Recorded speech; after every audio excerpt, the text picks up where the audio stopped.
मी daily travel करते since last 2 years आणि एवढा वर्स्ट एक्सपिरियन्स आहे माझा या ट्रॅफिकच्या बद्दल. ऑलमोस्ट माझे रोजचं इकडे 40 to 45 मिनिट्स इकडे माझे वेस्ट होतात डेलीचे.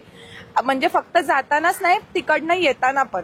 या ब्रिज पासून माझं घर फक्त 800 मीटरवर आहे. त्या 800 मीटरसाठी मी इकडे 45 मिनिट्स थांबलेले असते. तर माझं गव्हर्नमेंटला मला असं विचारायचंय की तुम्ही काय विचार करून हा ब्रिज केला, किंवा जर तुम्ही ह्या सोसायटीत जे आता आम्ही जिकडे राहतो त्या लोकांना जर बिल्डर्सला जर तुम्ही अप्रुव्हल दिले बिल्डिंग बांधायला, तर तेव्हा तुम्ही पहिला रस्त्याचा विचार का नाही केला?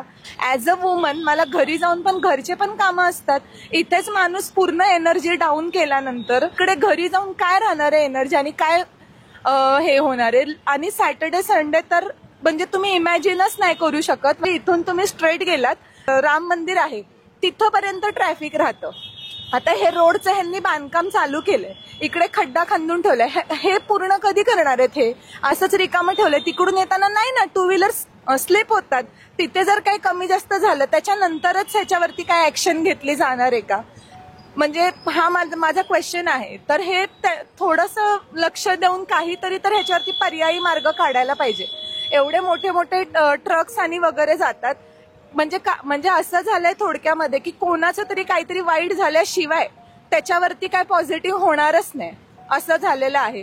तर प्लीज खरंच हे असेल तर याच्यावरती एक काहीतरी तर पॉझिटिव्ह मार्ग काढला पाहिजे. एवढंच एक रिक्वेस्ट आहे फक्त. थँक्यू.